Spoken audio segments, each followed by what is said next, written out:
Sal Berry. That's Mr. Dork to you. And Tim Parish. Would you give up your phone for $1 million? I'd give up my phone probably for $100. This is the Puck Junk Podcast.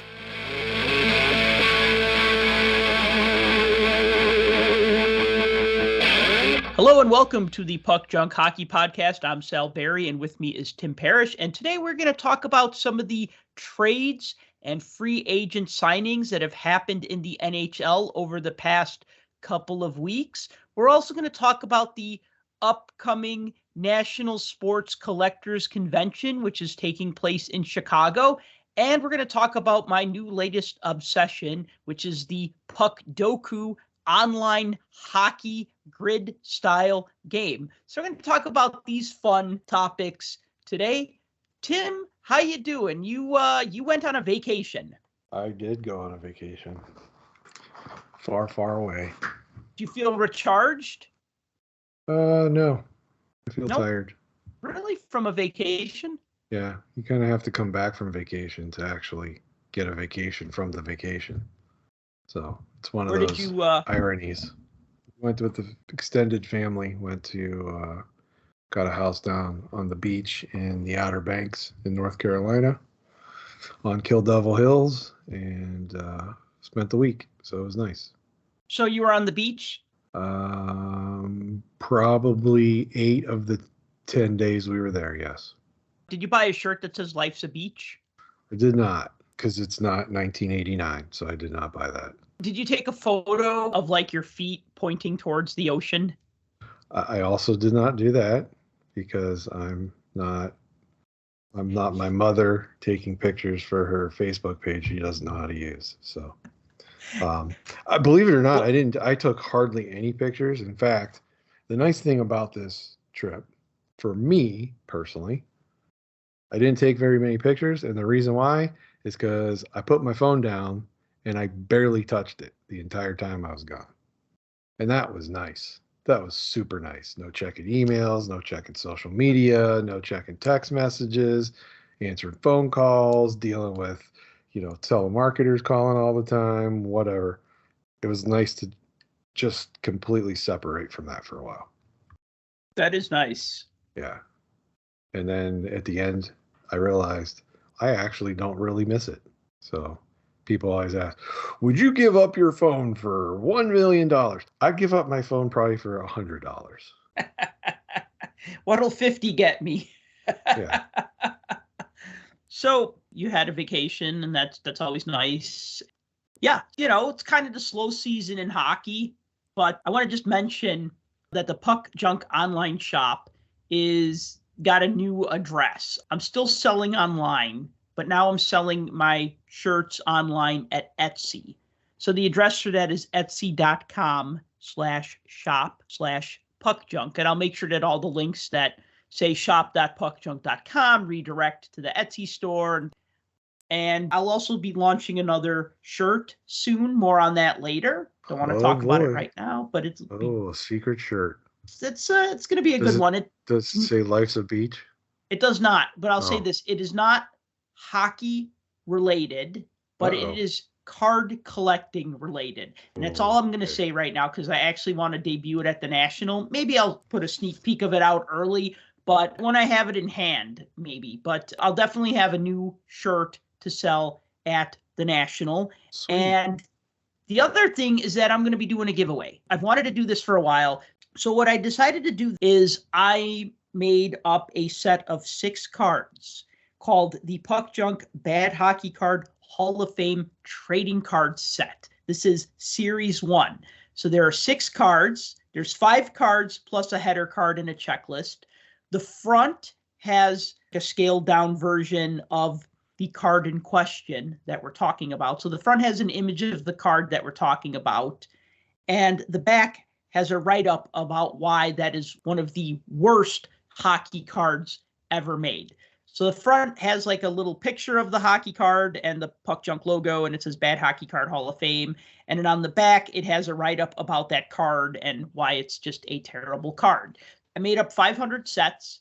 They're free. come to the National, come by my booth. I'm going to be at booth 1011. Like if you think of two numbers in a row, 10 and 11 are in a row. So I'm going to be at booth 1011, same spot that I was at the National 2 years ago, next to AU Sports, directly behind Memory Lane, who's going to be showing off their game-used Babe Ruth bat that they have at their booth. So that'll be exciting. A few years ago, they let you hold it and like take a picture with it. They're going to actually be doing that every day. Memory Lane's going to be doing that every day from 10 to 1. They're going to have the bat at their booth, and you can hold it and have your picture taken with this, baseball bat that's like 100 years old. But anyways, so what I was going to say is come to my booth, 1011, say, hey, Sal, I'd like a set of Puck Junk Bad Hockey Card Hall of Fame trading cards, and I will give you a set. Do they have to say those exact words? No, you could just say, give me my free cards, dork. If somebody says that, do not give them cards. Unless it's me. It's like, that's Mr. Dork to you, but not to you. I mean, to everyone else who's listening. Respect your elders. Yeah, exactly. But if you're not coming to the National, but you're like, oh, damn, I really want a set of these cards because they sound ridiculous and awesome and fun, I will mail you a set. Just reach out to me. However, Twitter, Facebook, Instagram, Telegram, Smoke Signal, Carrier Pigeon, all of those methods, just let me know that you want a set. Tell me your address. I'll mail one out to you because not everybody is coming to the National. Wow, you're on Telegram? I thought that was only for strippers and stuff. Oh, wait, there's a social media called Telegram? Last I checked. Okay, no. I'm talking about an actual telegram. Yeah, like, we're talking about telegrams that were around when we were children. Yes, like done with a telegraph machine. Yes. Like you go to the Western Union. Right, and they send it in Morse code. Uh-huh, yeah. Okay, don't send me a telegram because I can't read Morse code. And also, I don't want to download and install another social media app, but you get my point. I do. National. So I'm excited. It's going to be back in Chicago like it's been in Chicago every other year since 2011. It was here in 2008, then 2011, 13, 15, 17, 19, and 21. 22, it was in Atlantic City, New Jersey. I went to that to set up as a vendor. I'll be setting up as a vendor. People are asking me, oh, are you going to do your podcast live from the National? And I said, nah, it's too much work. Wouldn't want to figure that out. Too noisy. I'd rather just be there talking to people and selling shirts and looking around and buying stuff if the opportunity arises. But yeah, like I said, I should be at booth 1011. And yeah, I'll be selling my shirts. I'll have some hockey cards and other cool stuff. I actually picked up a collection of Cubs memorabilia. Some of it dating back to the late 70s. So if you like Cubs baseball stuff, I should have some of that available. And, oh, by the way, when I sell my T-shirts at shows, I sell them cheaper than what I sell them for online. So if you've been dragging your heels on buying one of the shirts, you're like, I don't want to pay shipping, whatever. Come to my booth. It's going to be cheaper. Now, the big thing about the National, and I say big is like a double entendre here. The show is bigger this year. Yeah, I saw that. It went from 400,000 square feet to 600,000 square feet. So basically, the whole downstairs of the Donald E. Stevens Convention Center is going to be nothing but National. You've heard nothing but net. It's going to be nothing but nat. It's going to be interesting to see that. I mean, I looked today and it said that it's going to be in halls A, B, C, D, and F. By the way, there is no hall E, so I don't know why they don't have a hall E, but A, B, C, D, and F, like they're grading, like they're doing grades. You get an A, you get a B, right? There is no E. So yeah, so F is the new hall this year, and it's going to add another 220,000 square feet to the floor plan. And it looks like that Hall F is going to, among other things, it's going to have the autograph area now. So that's going to be separate wing.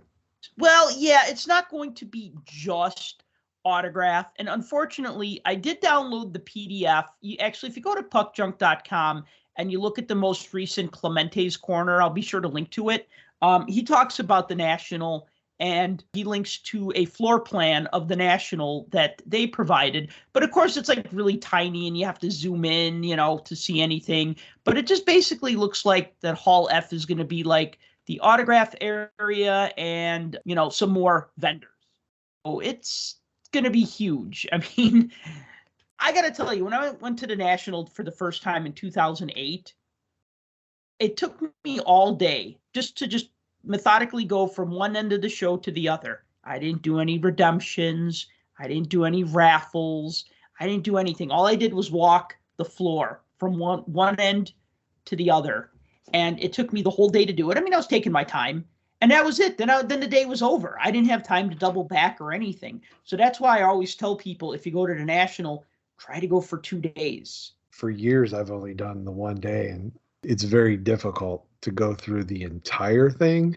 I've seen most of what I wanted to see, but, getting into those little nooks and crannies in the corners of the different aisles with multiple vendors that are like stuffed back into like the little corner areas. Mm-hmm. Sometimes you miss those because you're walking around like all the main aisles, and so you don't head off into the abyss in the different areas. Plus, I generally like the one year they had the Olympic wing. Oh yeah. I didn't do much in there with anything because I don't really collect Olympic memorabilia or anything like that.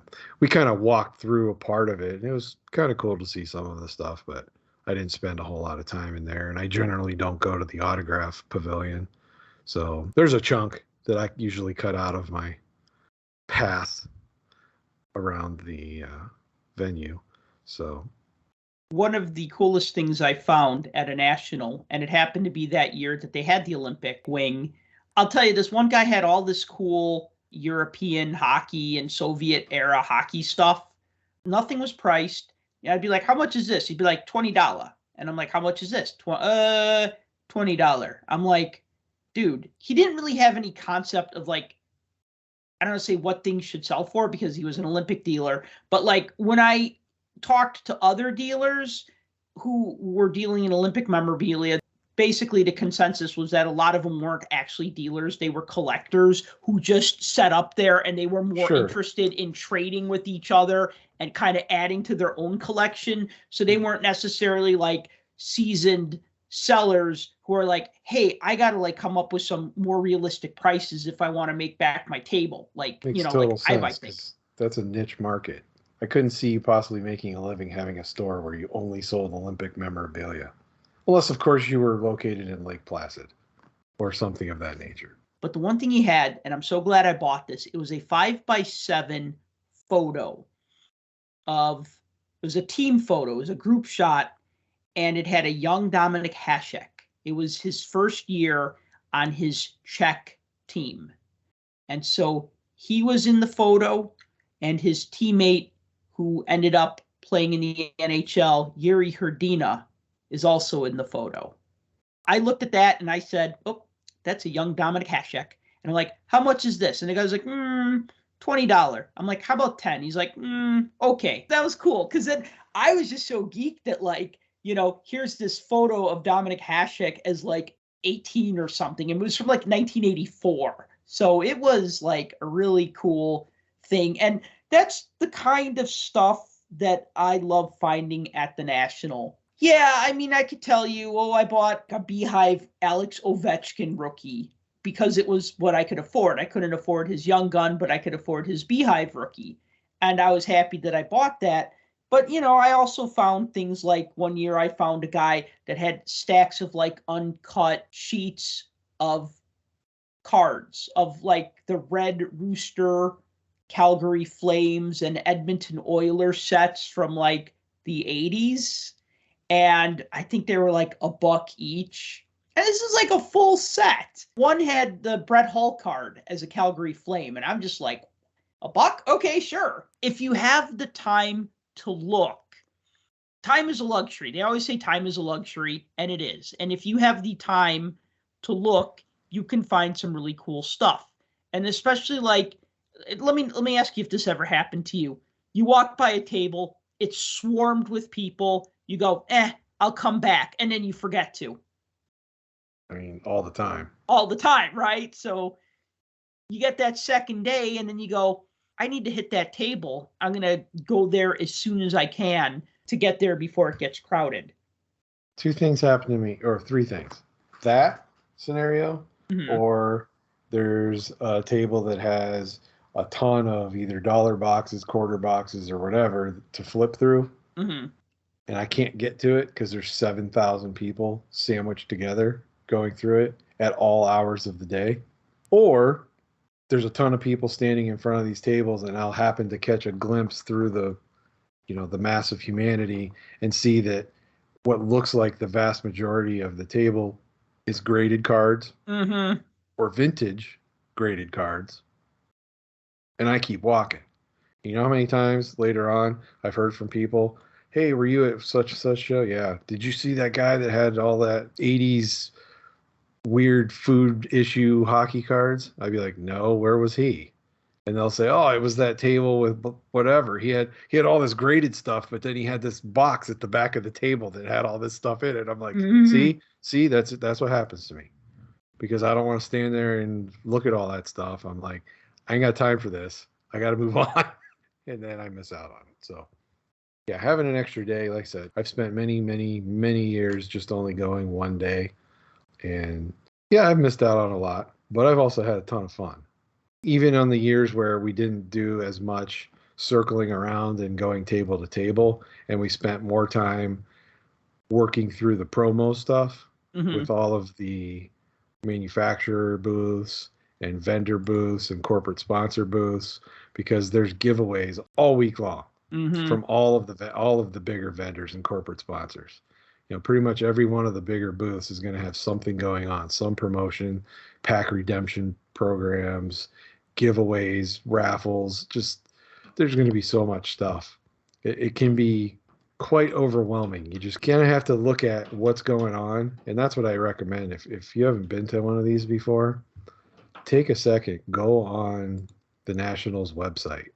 If you go to nsccshow.com and click around and look at some of the stuff, look at the dealer list, look at the floor plan, look at the corporate sponsor lists, see who's on it, and see if some of those names jump out, you're like, oh, I want to check them out. Make note of that.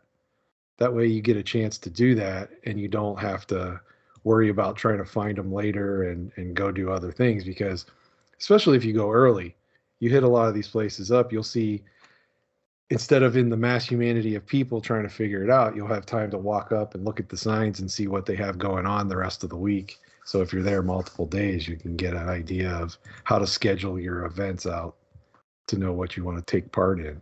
That's something that I do at the National, and it's also something I did when I went to the Toronto Expo back in November. I basically plot out, I'll say, oh, okay, Upper Deck is starting their redemption program at noon. So I want to get to their booth by, 11:55, because they might give out packs until they sell out, right? When they do like the redemption program. So you want to be there early, not late, because if you get there at the end, they might run out of packs to give away. So, or like someone's having a raffle and you go, oh, okay, they're going to give out raffle tickets at 11:30. So I want to grab a raffle ticket. So I always actually make a schedule of what I'm going to do. Oh, this guy's going to be signing autographs at 2:30. So I got to make sure that I'm there. You know what I mean? So I'm always like making, when I would go as a buyer, to buy stuff, or as a shopper, I would make my plan.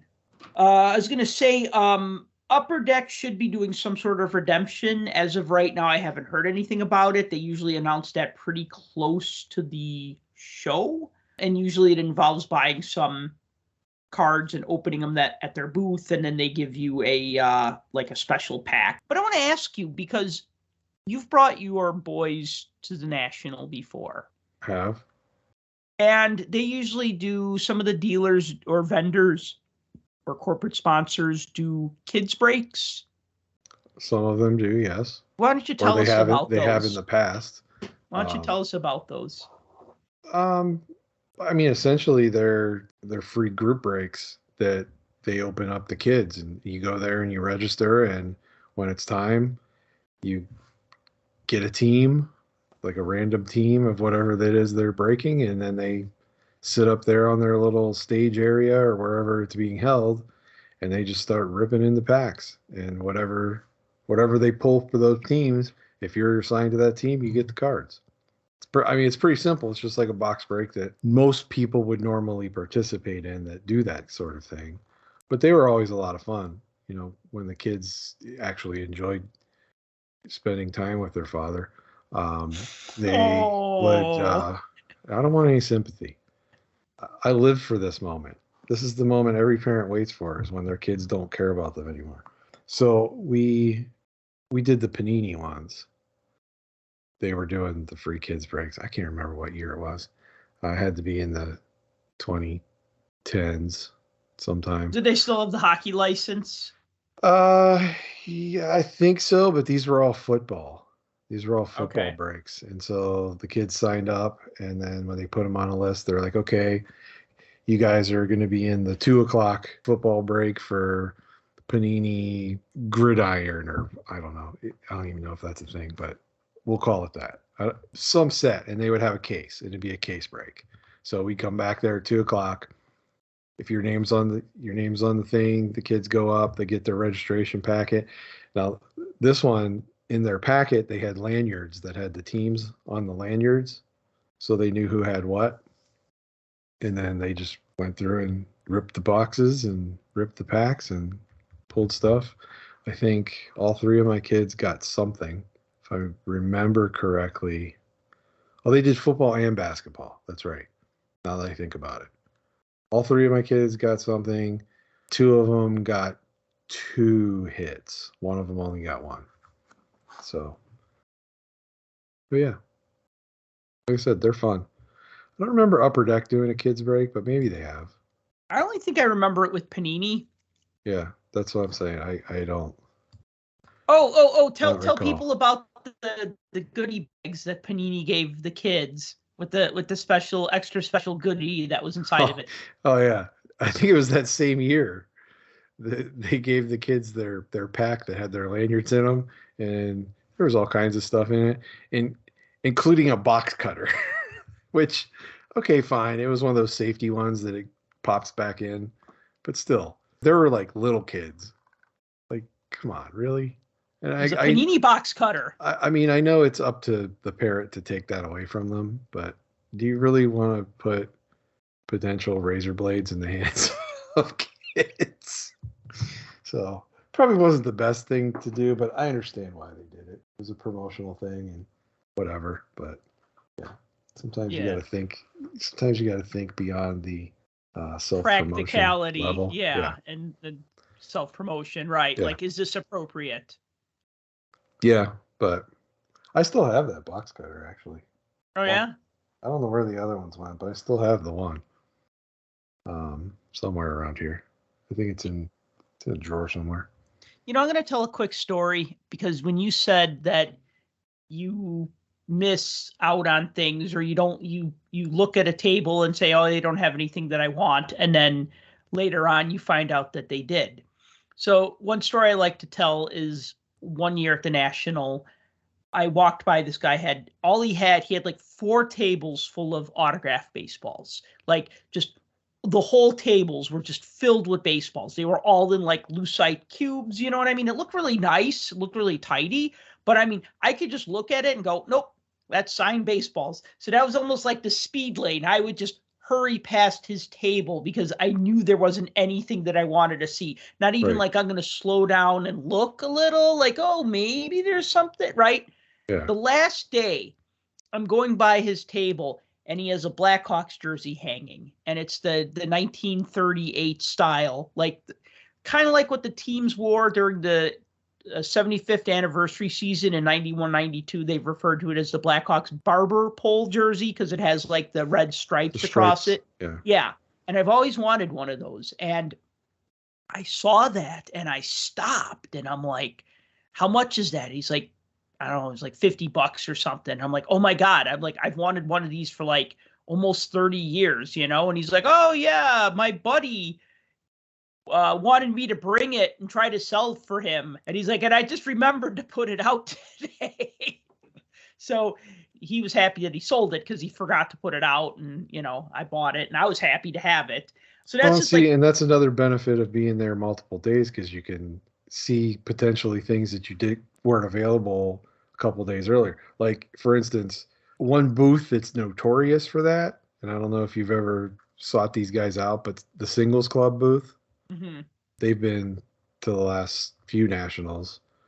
The singles club booth is basically just a booth that's self-contained, and instead of doing the aisle on the outside, they cut the aisle onto the inside. Okay. So it's kind of horseshoe shaped, and it's multiple layers of just 3,500 and 5,000 count boxes of just singles, just craziness. And they're all dollar boxes. And it's just tons and tons and tons of everything. And it's always packed with people.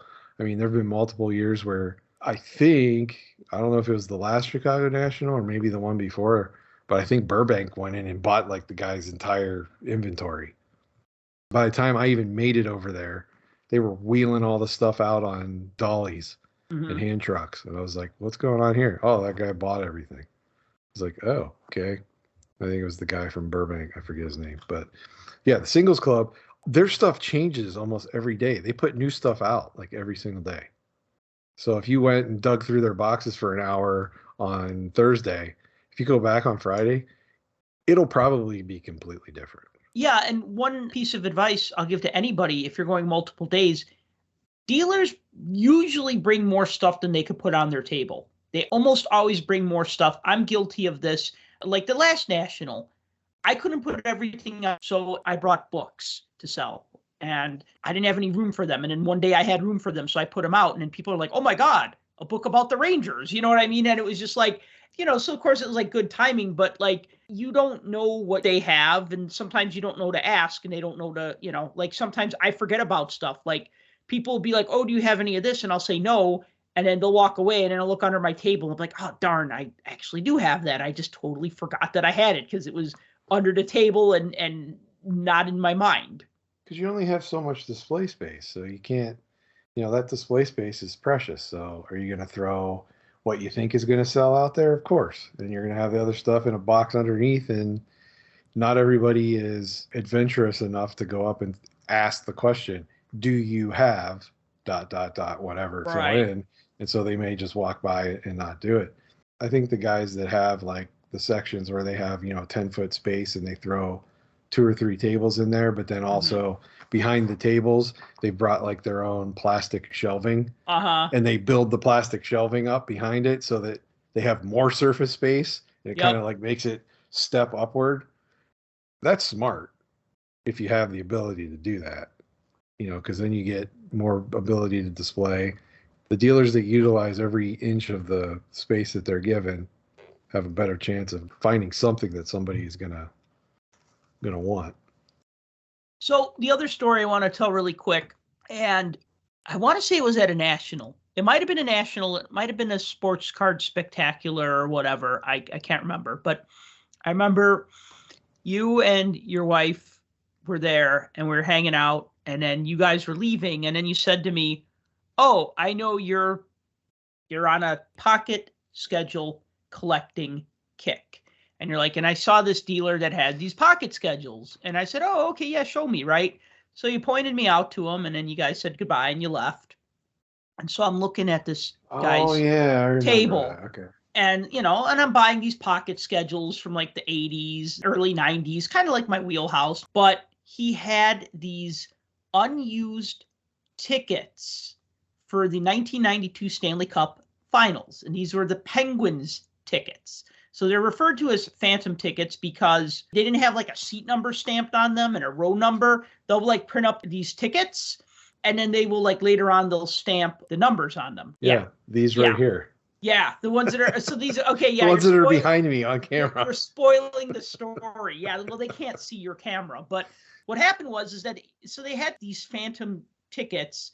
And it's funny because one of them was for Game 7, but as you know, the Penguins swept the Blackhawks in 4 games. So there was no Game 5, there was no Game 7.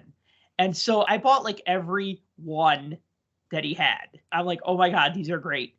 And I gave you a set, and I gave my sister a set because you two are the biggest Penguins fans that I know. And then I kept the set for myself, and then I probably have a few extras, whatever. I just bought them all. And I'm like, okay, Game 1, Game 2, Game 5, Game 7. And the next time I saw you, I gave that to you, and you're like, where did you even find these? And I'm like, remember that dealer you pointed me out to that was selling the pocket schedules and the ticket stubs? That's where I got them. Obviously, people can't see, but they're hanging hanging on my wall directly behind where I'm broadcasting from. So Do you look at that and go, thank God there was no game 7? Do you look at that and go, oh, that's cool. That would have been the ticket stub if there was a game 7, but there was no game 7. yeah, I'm just glad the series ended in 4. Yeah.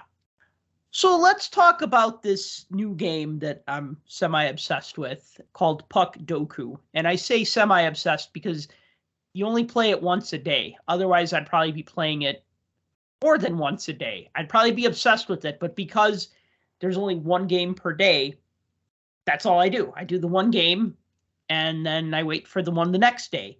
So basically, this is like that baseball game called Immaculate Grid. We have a 3x3 grid, like a tic-tac-toe board. And then you'll have like team logos running across the top and team logos running down the side. So they might show like a Blackhawks logo and a Blues logo. And where those two intersect in that square, you have to think of a player who played for the Blackhawks and the Blues. So you could put in, like, say, Glenn Hall, because he played with both of those teams. And then that would give you a certain amount of points. And the more obscure player you pick, the lower points you get. So it's like golf, where you want to get a low score and not a high score.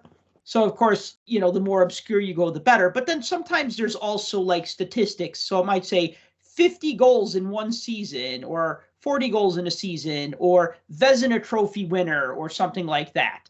You know, so like I think one was like 40 goals in a season, and that intersected with Washington Capitals. So, of course, I went with Alex Ovechkin. Well, that's a really popular choice. It was like 70% or something gave that answer. So that blew my score pretty high. But then like another time, I needed to have somebody who played for the Penguins and Oilers. So my first thought when I saw Penguins and Oilers, I thought, well, Paul Coffey, right? Because if you think of an Oiler who became a Penguin, or a Penguin who became an Oiler, unless we get that Connor McDavid, Sidney Crosby trade to happen, Paul Coffey is going to be the most popular guy who played for both teams. You'll probably prove me wrong on that in the next minute. But so that was the first that popped into my mind. I think Paul Coffey was probably the answer, but when I did that grid, I picked Ryan Whitney. Oh, okay, yeah. But, you know, so then I thought, okay, well, Paul Coffey's a really obvious answer. So I'm like, all right, well, who else was there? Okay, Craig Simpson played for both teams. I'm like, okay, who's more obscure? One of my favorite enforcers of all time, Wayne Van Dorp. So I put him in, and then I got like a score of like 0.0. Actually, it was 0.0. And then like another one that I looked at today, it was looking for a Canuck who also played for the Sharks. And so I thought, oh, Mike Brown, who's from the Chicagoland area, who I interviewed for an episode of this podcast a few years ago. And that popped in my mind. I'm like, hey, Mike Brown, he played for the Sharks and he played for the Canucks. Because I remember asking him about the fact that he played for like almost exclusively Canadian teams, but he also played for the Sharks. And he was a workout freak. And he's a workout freak, yeah. Yes. And he was talking about when his kids would play NHL 14 or whatever, they'd put him on a line with Joe Thornton, which I thought was funny. Like they'd put their dad on a line with Joe Thornton and Patrick Marleau. So anyway, so Puckdoku, puckdoku.com. It's a browser-based game, so you don't have to download anything. It's been out for about 2 weeks now. Yeah, I like it. I'm enjoying it. It's fun. Any fun. Any as thoughts? As long as you don't cheat. I don't. Those that are Googling stuff and looking it up and saying, I got a perfect. No, you didn't. No, you didn't. Just don't lie. You didn't. You couldn't think of anybody that played for the Dallas Stars and also the Atlanta Thrashers. So don't even say you did, because you Googled it. Oh, Carrie Lettinen. I don't mean you. I meant you in general. I don't mean you specific. I meant you in general. Those that are Googling their answers. But you asked and that's the thing. There's 9 on the grid, right? Yep. You only get 9 guesses. You only get 9 guesses, so you got to be perfect. So you got to be perfect. There's no margin for error. As soon as you miss one, you missed it. It's out. And once you're up, the fun out of it. I like not having a chance to keep guessing. What did I screw up? I screwed up on one the other day, but I screwed up on the stat line. Okay. Because I thought somebody did something. I was positive that they were one of the people, and they weren't. And screwed me up. Well, so. there was the one where it wanted a Colorado Avalanche player that had 40 or more goals in a season. Now, my first instinct was Joe Sakic. So was mine. Which is the right instinct, but I thought, oh, well, I'm sure Peter Forsberg had a 40-goal season, and he did not. I did the exact same thing. The same thought process and all. I'm like, I'm putting Joe Sakic. And I went, Joe Sakic's going to be like 40%. I got to go with somebody less. Like, I bet Forsberg also had that. And I put it in, and I was like, you piece of... Right. I mean, okay, so 40-plus goals season, and that lined up with Washington Capitals. So I picked Ovechkin, and that was 81%. So that was a really popular answer. And in Dallas Stars, and I picked Jamie Benn, and that was only 14%. And you know what? I'd rather get a right answer and it have a high score than like me try to be obscure and be like totally wrong. Now, I know you looked at this chart because it needed, one of the things was it needed an Avalanche player who was also a Senators player. And I think you were kind of wowed by the fact that I picked Craig Billington, who is 0.6%. So he's less than 1%. So that kind of made up for me picking Alex Ovechkin at 81%. And did I pick Craig Billington at 0.6%? Yeah, I wouldn't even thought of Craig Billington. Well, I will tell you my Puckdoku strategy, and it's not Googling, because anybody can look up the answers, and it's about stretching our brains. So I try to think of goalies first. There's only 2 goalies on a team, so you tend to remember them more. I could probably, I was going to say I probably couldn't name the 88 Red Wings lineup, but yeah, I probably could because I have this Panini sticker album. But I know that like their goaltending tandem was Greg Stefan and Glenn Hanlon. And of course they had Steve Yzerman and Bob Probert and Gerard Gallant and Rick Zombo. I mean, they had a pretty solid team. They used to give the Blackhawks a lot of hell, but I couldn't tell you who their 4th line center was. We tend to remember the goalies more because they stand out. People like goalies and there's less of them. You know what I mean? So sometimes it's easier to remember the 3rd string goalie on a team than the 3rd line left wing on a team. So that's kind of like one of my strategies is I try to think of goalies. Maybe it's a crutch. I don't know. Leave a comment. Let me know if it's a strategy or a crutch because now I'm concerned. I'm pretty sure John Shabbat was on that team. He might have been the 4th line center. Yeah, he could have been. He's got an 88 Topps hockey card. I probably have like 7 of them. Because they had Adam Oates and Yzerman and Adam Graves too, didn't they? Yeah, before he went to the Oilers. We're getting off topic here. I didn't get that one. Craig Billington didn't even pop into my head. I did get Mike Gartner for the Leafs and the Capitals, which was a 3%. I think that's probably my lowest one I've ever had. That's a good one.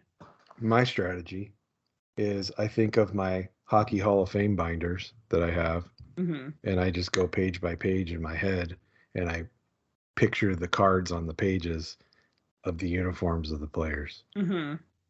So I just do a mental picture. That's how I come up with most of them.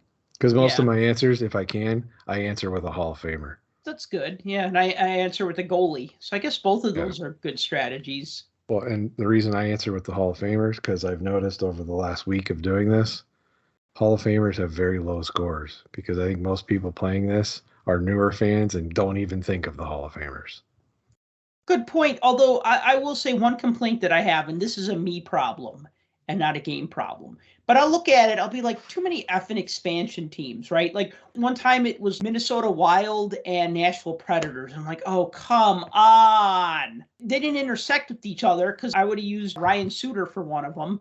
But they were next to each other. So that meant I had to pick 3 Predators who played for whatever other team and 3 Wild who played for whatever other team. And I was just like, trying to remember, like, did Manny Fernandez also play on the Bruins? I think he did. And then I just manned up and tried Manny Fernandez, pun intended, and it was a right answer. But I was just like, oh my God, enough with the freaking 2000s expansion teams. But okay. Wait for the day that it's got Vegas and Seattle as a crossover. Oh, that'd be easy because that's recent memory. That I have fun with because, I mean, I remember we talked about those expansion drafts. No, I meant Vegas and Seattle intersecting, where you have to come up with the guy that played on both teams. Oh, that would just be cruel and unusual. Yeah, because I think there's maybe one guy. I don't know who it is, but there might be one. Right. So I'm liking this game, and I'll post my score on Twitter, or I'll post a screenshot, and I figured out that you can actually like flag a picture for like sensitive content, even though it's not. So like I'll put it up there and I'll flag it so that it doesn't spoil anything for anybody. So people have to click the picture, but it'll say like, warning, this photo contains sensitive content. Are you sure you want to proceed? And then you click it again, and then it'll show my Puckdoku grid of like what players I picked. But yeah, it's a fun game. You know, I'm thinking about like when I give my college students a test, it's online, but we use this special proprietary software that the colleges pay for it. It's called Lockdown Browser. And basically, when you're taking the test, you cannot tab out of the browser. You cannot get out of the browser. You are locked into the browser that you're using to take the test until you're done with the test. So that's how it keeps students from opening a new tab and Googling answers. They should make Puckdoku run with Lockdown Browser so people can't get all cute and start Googling things. Of course, then they could just whip out their cell phone if they're doing it on their desktop, or go to their desktop or laptop computer. So it's not foolproof, but yeah, I mean, anybody can Google answers, but I think it's really fun because then sometimes I'll even try to think of like hockey cards, and I'll be like, oh yeah, that guy was pictured with that team on his Pro Set card or whatever. So good times. And if you ever get stumped, just guess Mike Sillinger. Yeah, you know, I was going to, but then I'm like, was Sillinger playing when the Predators came into the league? Yeah, he probably was. I think he played for about 15 years and 15 teams. Yeah, because the thing is, if you don't know, guess Mike Sillinger. 50% of the time, you'll be correct. Well, depends on those two teams that intersect. Yeah. Maybe there'll be a square that says been traded 9 times in his career, and it'd be like Mike Sillinger and maybe, I don't know. I know Tony McKegney moved around a lot. I don't think he was traded 9 times, though. I think he played for like 9 teams. Okay, speaking of trades, we're going to talk about some of the off-season moves, the trades, and the free agent signings. So you got to love July 1 when all the general managers lose their collective minds and overpay for a free agent that they're going to buy out 3 years later. I don't know. I feel like there were more this year than last year, but I don't know if that was the case. I just feel like there are a lot. Because at July 1st moving forward, there's been a ton, but there was even quite a few the week leading into it. Teams have been swiping guys up left and right in some of these contracts. I'm like, I don't know. I don't know where this money's going to come from. The cap went up, what, $1 million for next year? Something like that. It's going to go up more the following year. So $1 million. Can you do some work with that? Yeah. And teams have obviously showed that. But everybody wants to get better. I mean, that's really what it boils down to. You see the king at the top of the hill, you want to knock the king off the hill. So what are we going to do? It's a copycat league. The year the Penguins won, they won with speed. The very next year, everybody got fast. You know, many times teams, you know, go out and they win with a bunch of bruisers. Okay, well, and then every team goes out and gets a bunch of bruisers. Then you win with, you know, guys that can control center ice. You go out and get guys that can do that. Now we had a Stanley Cup champion that had a lockdown type defense. So what are you going to see? You're going to see teams trying to figure out how to square off their defense. We're seeing a lot of that. So just looking at some of these transactions here, and these are in no particular order. So I'm a fan of Ryan O'Reilly. I was secretly hoping that he would sign with the Blackhawks. I know that wasn't going to happen, but I was secretly hoping that it would happen. But he went to the Predators, so yay. 4 years, $18 million. That's a little surprising. They probably had to overpay him a little. I don't see him as $4.5 million a year. Look, I'm not an agent. I'm not a general manager. But O'Reilly's career seems to be a little bit like winding down a little bit, maybe. We talk about what it was in 2019 when the Blues won the Stanley Cup and he was the MVP until now. And he's slid back a little bit. And it gets harder to be a better player when you're in your 30s, unless you're like Martin St. Louis, then, you could just crush all expectations, or Chris Chelios, right? So when I saw that he was making like $18 million over 4 years, I'm like, wow, good on you, man. Look at the situation he's in, though. I think they're paying for past performance. I mean, really. He was like almost a point per game player like 3 years ago when he was on the Blues. So coming in here and centering the top line with like Philip Forsberg, that's not a horrible place to be in order to put yourself in a position to recapture that glory of being that kind of player again. So, think about that. When players are signing these contracts, they're always signing based on past performance. Right. Future potential, but based off of past performance. We see you did this. You won the scoring title. Well, we want you to do that for our team. So we're going to pay you all this money, and we're paying you for what you already did to come try to do it and duplicate it again. Right. Sometimes it works out. Other times it doesn't. I'll tell you this. If I was a fantasy player, I would definitely look for Ryan O'Reilly as a value center, especially if you're in a league that's not very if you're in a shallow league, I will say that. I don't play fantasy hockey anymore, so yeah, I run a fantasy hockey league every year, the Puck Junk Fantasy Hockey League. So, okay, Ryan O'Reilly, I'll tell you another couple of signings that I like. I'm happy for Alex DeBrincat getting traded from the Senators to the Red Wings and then signing a monster contract, 4 years, $31.5 million. Okay, so the Ryan O'Reilly signing, I was just like, that seems kind of high. I love DeBrincat, and I thought he was great when he played on a line with Patrick Kane. But wow, he's almost $8 million a year. He's a great player. He's an all-star. He played in the all-star game, and I remember him tearing it up with Kirill Kaprizov, and I'm just like, wow. But I see that, and I'm just like, wow, okay, good for him. He's from Michigan. He's going to be in his home state for the next 4 years. He's going to play for a team that's not the Ottawa Senators. I'm happy for him. I don't understand totally what happened with Ottawa and him.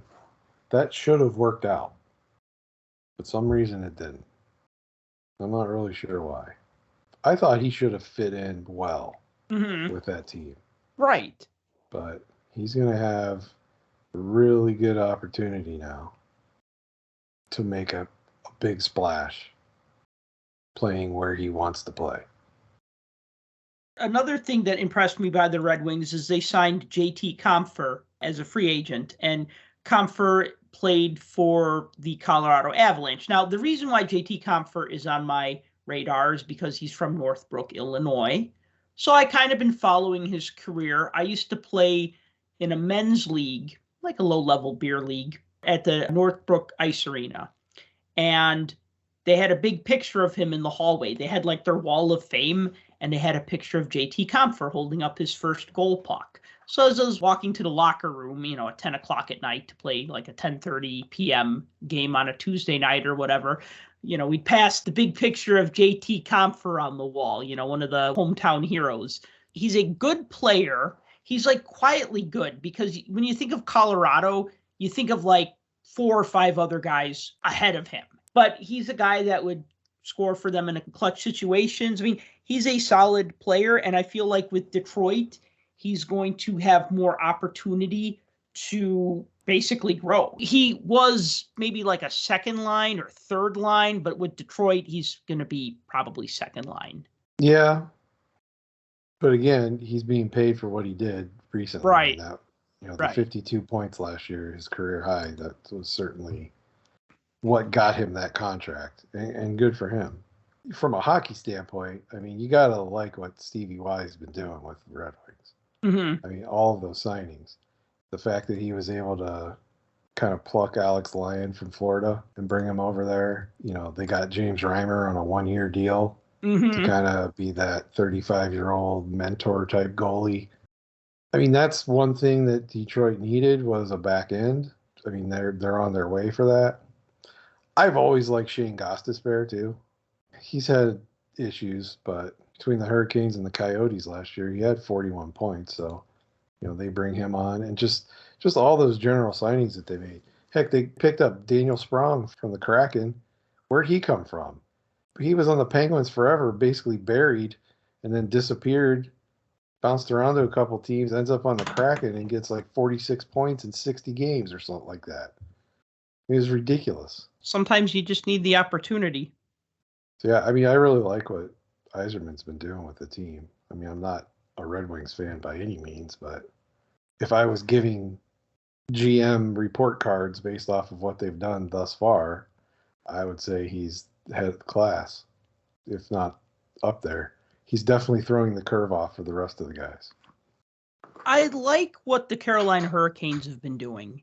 They re-signed both of their goaltenders. They re-signed Freddie Anderson to a 2-year, $6.8 million deal. I like that. They signed Antti Raanta to a 1-year, $1.5 million deal. Ranta's played very well for the Hurricanes when Anderson was injured. So I'm happy that they re-signed them because I thought they were a very solid goaltending tandem. They also brought in Dmitry Orlov for 2 years. Check this out. 2-year contract, $15.5 million. Stanley Cup champion. Yeah. Yeah, he's older, but look, they needed some defenseman help. And honestly, before that signing, if you looked at what was available out there from the defensemen that were available in free agency, it's hard to argue that he wasn't the top one, if not top 3, that were actually available at the time and didn't have to be pried away from a team somehow. I'm looking at you, Erik Karlsson. Look at the rest of their signings. They're trying to get tougher, right? But they're trying to get grit. So they signed Brendan Lemieux. What better way to get grit? They signed Michael Bunting. What better way to get grit? Bunting at 3 years and $13.5 million. I look at that and I look at the Orlov contract. I mean, those are both pretty big contracts, but it's like the Hurricanes have money to burn, and they lost to the Panthers last year, but all the games were, well, okay, according to Rod Brindamore, they didn't lose. They didn't lose. But according to the stat sheet, they lost, and all those games were by 1 goal. So, yeah. I mean, it was... And that's the thing. They couldn't score. They couldn't score. Right. And the goaltending wasn't the problem, and they saw that, and they said, hey, we need to keep these goalies because our goalies are doing great. They're not the problem. But they needed help in other areas, so I like that they're addressing that. I'll tell you one deal that I do like. I like the Keandre Miller deal, where he re-signed with the Rangers 2 years at $7.74 million. They just wouldn't give him $8 million, would they? They couldn't do $8 million. It had to be 7.74, but I get it. I just today or yesterday or something. Yeah, it's recent. Yeah. No, I like that too. I like Keandre Miller. I think he's a really good young defenseman. Yeah, so that made a lot of sense. I look at that deal, and he was an RFA, so they had to work out something. But I looked at that, and I go, okay, that's good. It's almost $4 million a year. I think he's worth that. It's a short term, so neither side is really committed. Of course, with those bridge deals, I mean, do you want to lock them up for 10 years or maybe not? Whenever a team signs a player for 10 years, it never looks like a good idea at the time. To the GM, it looks like a good idea at the time. Whatever team says, okay, young star, we could do the second contract, and make it short, or we can make the second contract long and just keep you here forever because we love you and you love us, right? I think most of the young players in today's world of free agency and salary caps and everything else, they love those bridge deals. The short ones. They love the short bridge deals in between that they can go out there for a year or two, basically pad their resume a little bit, and then turn and look and get paid. Right. I mean, that's really what it boils down to. It's like Gen Z's and the job hopping in the job market. Yeah. Some other deals that the Rangers what are they going to did. do with Alexei Lafreniere? That's what I wonder. I keep hearing rumors that he's going to go to the Blackhawks. I mean, he's a Group 2 free agent, so that basically puts him in a situation where I think he's got to get like tendered qualifying offers from the club. Right. Yes. Yeah. So it's interesting to say the least, because he's from the fan standpoint, he's a very polarizing player.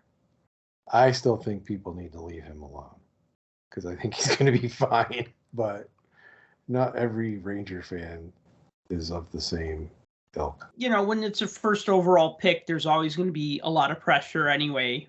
And in a big market like New York, perceived underperformance. And plus, like we've talked about before, the Rangers have enough depth that he's not getting like the top line minutes. Of course, he hasn't done anything to deserve that, or he hasn't done enough to deserve that, but he's also not getting that. So it's kind of tough when your first overall pick is playing on the third line. Yeah. What do you think of Blake Wheeler signing with the Rangers? So he was bought out by the Jets, and then he gets a 1-year contract at $800,000 with $300,000 additional in potential bonuses. Here's the thing. I think he's playing with a very large chip on his shoulder. And I think he may go out there this season and show everybody that. I like Blake Wheeler. I do too. I think he's a solid player. I did not agree with the Jets' decision to strip him of his captaincy. Same. They did. Yeah, I agree. That was stupid. But that being said, the Jets are kind of a mess, and they have been for a while. So getting out of that, quote unquote, I don't know anything about it, but I'm just going to say what everybody else says, toxic environment that is Winnipeg, may be good for him. And if he carries that chip with him, he may be able to use that to his advantage to propel himself back into that, I don't want to say superstar spotlight, but I mean, you know what I mean. Yeah. No. More people will be paying attention and saying his name. Because I mean, look at it's a 1-year deal. It's an $800,000 contract for Blake Wheeler. Right. Blake Wheeler's not a scrub by any means. I was surprised that it wasn't $1 million. Just at least. Right. Based on past performance, like you said. Right. So I mean, yeah, he's got the bonuses and everything else, but whatever. $800,000 for a player like that. Good for the Rangers, that's for sure. So another $800,000 signing. Jonathan Quick signed a 1-year deal with the Rangers at $800,000. I'm not sure I understand that one, to be honest with you. Igor Shesterkin's going to play most of the games. So you can pretty much have anybody as your backup. You can. I get it. So Jonathan Quick, I'm not going to argue with anybody saying that he may possibly be the best American-born goalie, just based off of body of work over time. I wouldn't argue if somebody said that to me. No, I tend to agree with that. I mean, I'm thinking of other American goalies, and yeah, he's. But 37-year-old, 3-time Stanley Cup champion, signing with the Rangers on July 1st of 2023, Jonathan Quick, is not that same Jonathan Quick. Not Conn Smythe Trophy winner, Jonathan Quick. He's just not. Is this a mentoring position? If it is, okay. Do you pay $800,000 for a mentor for your goalies? I mean, sounds like a good deal to me. It's less than you would have to pay a goalie coach, probably. No, I think the goalie coach would make less than that, I'm sure. Jonathan Quick, the backup goaltender, versus Jonathan Quick, the goalie coach? I don't know about that. I thought that was surprising, though, because he didn't really do much with the Golden Knights, but he's good enough. In the finals. No, and you know what, though? I figured he'd probably be around for another season or two. Now, what about Tristan Jarry re-signing with the Penguins? 5 years at $26.875 million. So I guess that's $26,875,000. Another one where they just wouldn't give him the 27. Is he a big money goalie now? I mean, I guess technically he is because he's making big money. He's making more than $5 million a season. You're going to make me answer this, aren't you? You're the resident Penguin fan on this podcast, so. Okay. I've never been the Tristan Jarry hater like a lot of people are. Do I think that he's an all-star? No, I don't. Technically, he is. He played an all-star game. Do I think he's that kind of caliber player compared to others? No. But if we're also comparing to others, knowing that the Penguins needed a goaltender, who was available? I mean, really, look at it. Were they going to sign Jonathan Quick? I thought we weren't trying to get older. I thought we were trying to get younger. That's not how we get there. Do I think he can handle the bulk of the workload? Yeah, as long as he can stay healthy. Does he play standing on his head a lot? Yeah, he does. Does he make spectacular saves and do what he needs to do? Yeah, most of the time. Problem is, he's not always healthy. So there's a lot of expectations in Pittsburgh, especially now with Kyle Dubas taking over as the president of the team and basically running everything. So it'll be interesting to see because honestly, if this falls flat, I could see this becoming a buyout contract quicker, like sooner than later. Because I don't know that they're willing to wait if he doesn't perform up to expectations. I mean, look, they signed goalie Ned too to a 1-year deal. So Nedeljkovic's on the team. They gave him a 1-year deal for $1.5 million, I think. So I like goalie Ned. I thought he was pretty decent, but he played a bunch of games last year between the Red Wings and the Grand Rapids team. So, but he was really good for Carolina. So I think he's got some pretty good potential. So I think Jarry does better when he's pushed. When Casey DeSmith was playing out of his skates, Jarry was better because he was kind of afraid to lose his job. And I think goalies sometimes play better with that extra pressure on them for fear of being taken out because they don't want to lose the pipes. Nobody wants to sit on the bench. Jarry needs to be pushed, I think.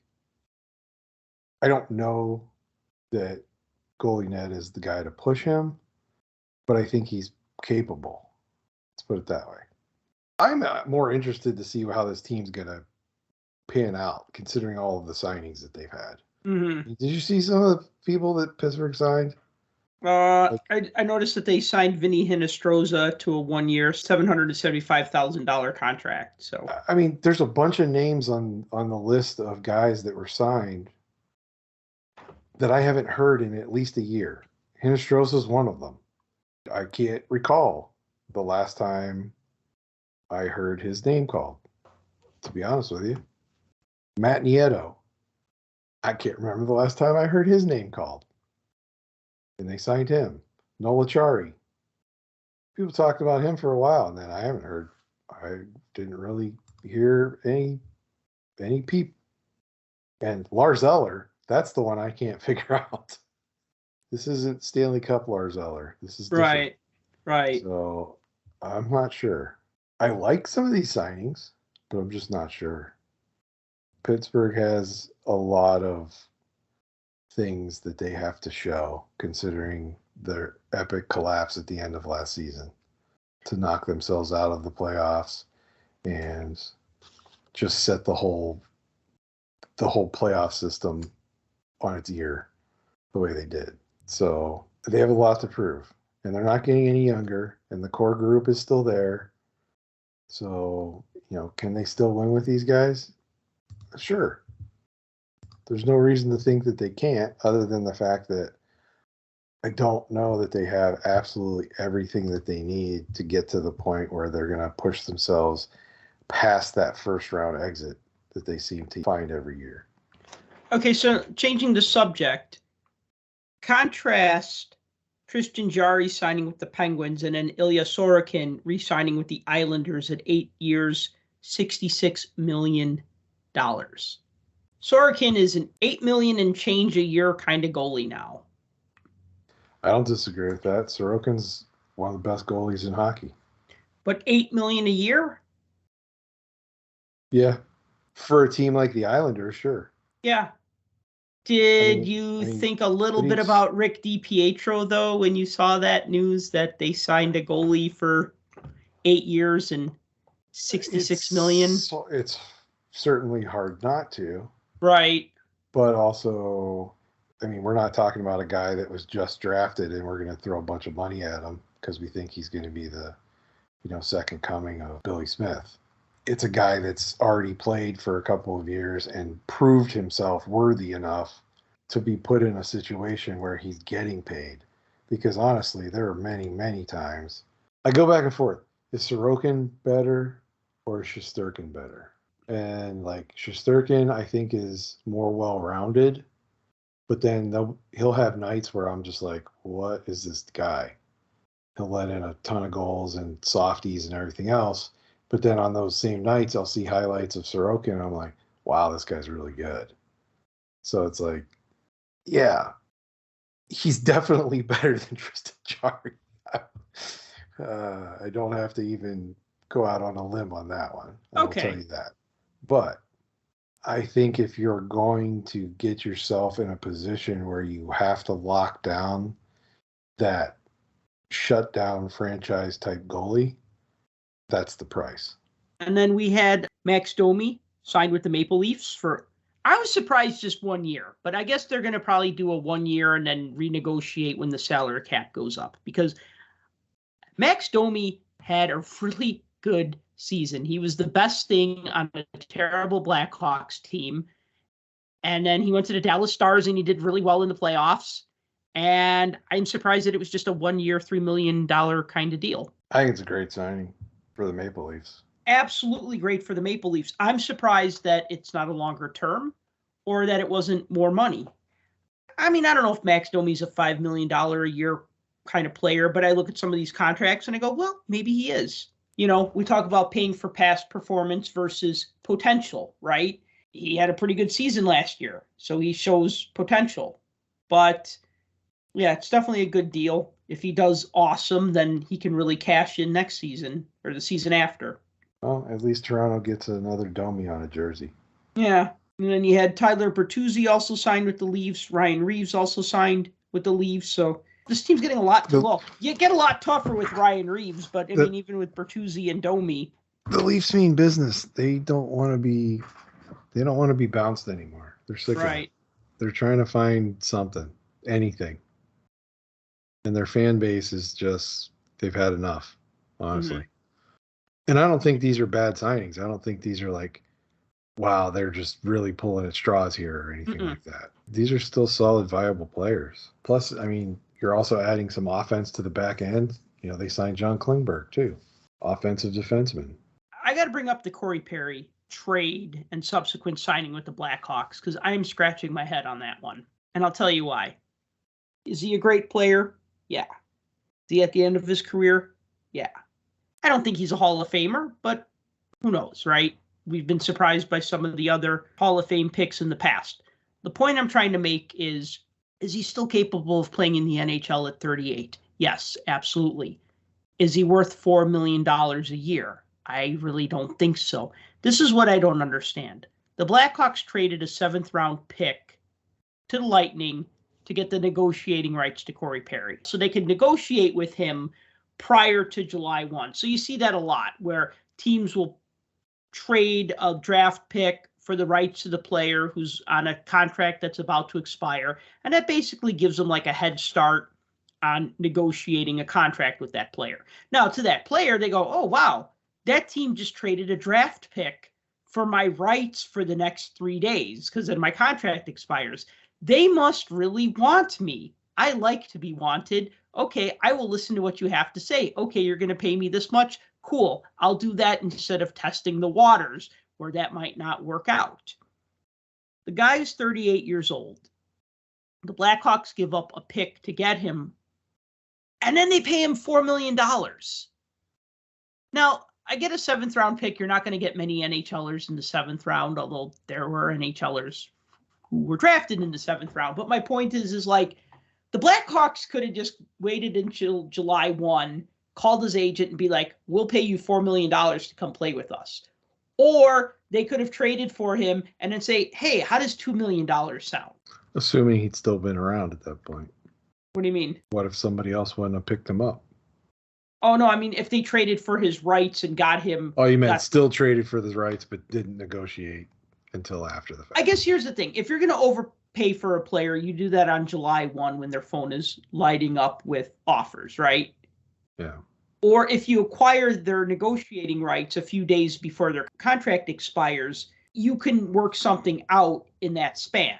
I look at that and I go, wow, the team is really trying to get to the cap floor because they're paying Nick Foligno $4 million a year and they're going to pay Corey Perry $4 million a year. And I'm like, wow, that is like 2 of the highest paid fourth liners in the league. Look, Bedard's got to play with somebody. And he needs protection. Taylor Hall. Okay. And there's where Corey Perry comes in. But I would have rather signed Ryan Reeves. Ryan Reeves, I mean, is he the best enforcer in the league? If that's still a thing, maybe. Yeah, maybe. I'd take him on my team if I needed to have an enforcer. So I mean, he's certainly a personality, and he adds that aspect to the locker rooms of every team he goes to. I mean, I would have rather have had Ryan Reeves say it. At $1.3 million a year, $1.4 million a year, instead of Corey Perry at $4 million a year. I don't know. Again, I'm not a GM. I'd love to be pleasantly surprised by this. I'd love to look and go, wow, this was a really good idea. This was a really good signing. But then again, when the Blackhawks acquired Seth Jones and Marc-Andre Fleury and a couple other players, and it was looking like they were really trying to like turn a corner and be good, and then they weren't. And everybody had high expectations for the team, and they didn't meet those expectations. And then they got rid of Marc-Andre Fleury by the end of the season. But you know what I mean? Like sometimes you look and go, wow, this is going to be great. And then it's not great. And other times you go, oh my God, this is terrible. And then we're all talking about how great it is years later. It's like when the Blackhawks acquired Patrick Sharp. Nobody was really talking about it until a couple years later when all of a sudden it was like, oh my God, what a steal. Yeah. Not saying that Corey Perry is Patrick Sharp in his prime, but what I'm saying is that players can still surprise, players can still contribute. I just wonder, other than toughness, what is he contributing at $4 million a year? And again, is that paid on past performance? I don't know. I mean, obviously, he thinks he has gas left in the tank. The Blackhawks think he has gas left in the tank. They think he can contribute something. I mean, I guess we'll see. I was puzzled by it too, but I'm chalking it up as they dismantled their team. They have the best pick in the draft. They have a potential of having another Crosby / McDavid / Ovechkin type player on their team, but they have nobody for him to play with. So we got to stock the shelves with something, even if it's only temporary. Right. And so you get guys who've played in the NHL a long time and know how to play in the NHL and versus putting them with a bunch of rookies. It'll be interesting. I think everybody that's on we got Connor Bedard. We're gonna win the Stanley Cup next year. Those fans, they can go back in the holes that they crawled out of. Well, they don't know what they're talking about. That's not gonna come anywhere close to happening the first year, for sure. But it was kind of a puzzling thing as well when I saw that too, because I'm like, okay, whatever you say, guys. You know better than I do. I do like the Ryan Donato signing at $2 million a year for 2 years with the Blackhawks. I do think that was a good move. Yeah. What do you think Pat Maroon playing for the Wild now? I think that's interesting. Yeah, he just won't retire, and that's okay. I like Pat Maroon. I thought he was going to be a Lightning player forever. Seemed like it, yeah. And then Milan Lucic going back to the Bruins for 1 year at $1 million. Yeah, there's been talk of that for a while. I'm surprised it didn't happen sooner. All right, well, I think we should wrap this up. Thank you for listening to the Puck Junk Hockey Podcast. As always, if you've enjoyed the show, please be sure to like and subscribe. Please give us a follow on social media. I'm at Puck Junk. Tim is at The Real DFG. Also consider buying a t-shirt at the new Puck Junk online shop at etsy.com/shop/puckjunk. And until next time, collect what you like. For more hockey goodness, follow us on Twitter at PuckJunk.